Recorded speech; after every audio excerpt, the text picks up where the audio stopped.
Hello friends, today we're going to talk about those pesky reimbursements. That's right, let's say when the kiddos get braces or have to get glasses or maybe they're in an extracurricular activity. How do we go about getting reimbursed for those expenses by your former spouse? We're going to dig into that. Welcome back to the Divorce Broadcast. My name is Manny Segarra, coming to you from Miami, Florida.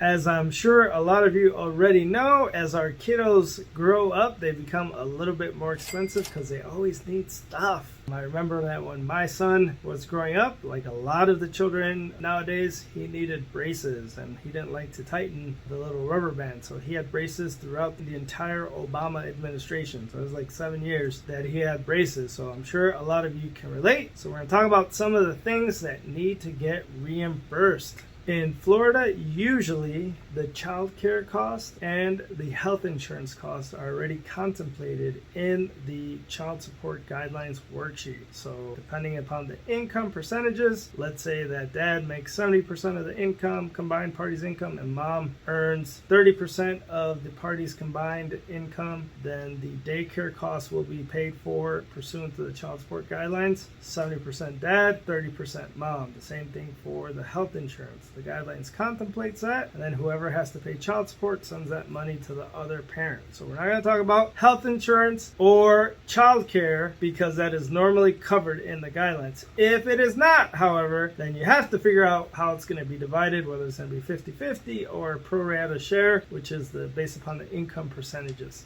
All right, let's talk about the first group of expenses that we're going to need reimbursement for the kiddos, and it has to do with medical expenses. The most famous one, of course, is the braces. I talked about it before. The pediatric orthodontists, they don't even advertise because they get so many clients that they don't need to. But in addition to braces, children often need retainers. Some of them will need eyeglasses, hearing aids, a cast or a crutch, or whatever the injury of the moment is. Also, medical doctor visits whenever they go see for their yearly examination, or if they have to go to a specialist, let's say for allergies. There are co-payments, and all of that has to be contemplated in the parenting plan to see how it is that it's going to be reimbursed. The next group of expenses that we're going to discuss is the school-related expenses. That's right, for the schools that have mandatory uniforms. A lot of public schools have it nowadays. This can include school uniforms, cafeteria lunches, school supplies, books, the cost of a field trip, the cost of any other school-related expense. An additional school-related expense may be what's called reasonable and necessary tutoring. If one of the children is falling behind in school, either in reading or in math, and they need a tutor or supplemental courses, that is a school-related expense that needs to be reimbursed. Rarely do parenting plans go and talk about private school expenses like tuition, private school, room and board, and hardly ever do parenting plans discuss university expenses because in Florida, the child support obligation and the obligation to continue to reimburse for medical expenses usually ends at the age of 18 or when the child graduates high school, whichever one occurs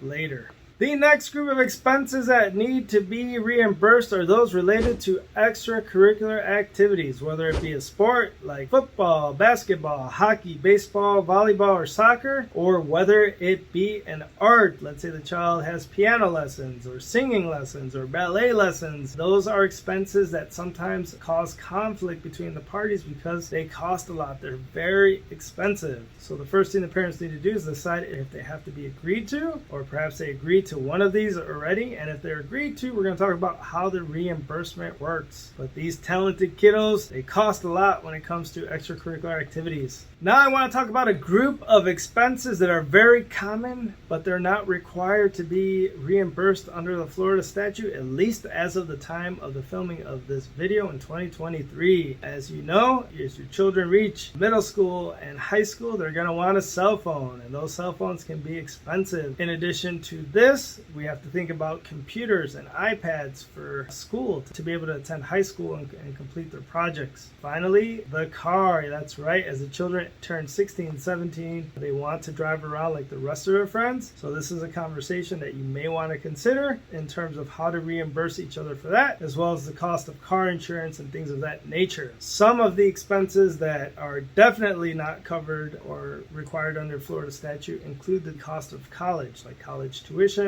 room and board, and books. But it doesn't mean that the parties can't independently agree to cover some of those costs. All right, so since we covered some of the expenses or costs related to children as they get older, now we should talk about the method of reimbursement. As all of you know, we did a whole video on this. It was called Parenting Plan 101. We got into a little detail as to how the expenses work. However, we'll talk a little bit about it more now. It is important that in the parenting plan, you put everything in writing regarding the expenses that we just talked about. You need to cover the daycare, the medical, the health insurance, the extracurricular activities, and any extra stuff. So number one, it needs to be in the parenting plan. And in the parenting plan, you have to put how that cost is going to be divided. Regardless of how it is, you need to make sure that you put it in there. Next, you need to make sure that there's a timeline for both the notification as well as the payment. So if little Susie has to go and get glasses, mom takes her to get glasses. As soon as mom pays the $200 or $300 for the glasses, she must submit a written invoice to the other parent, to dad, within 14 days, for instance. So it is important that the time frame in which the written proof of the expense is sent over to the other parent, and it is equally important for the other parent to have a timeline in which they need to make that payment. So our situation, little Susie, she had glasses, mom paid $200, sent the invoice to dad within 15 days. Now dad will have 30 days to reimburse mom. As a practice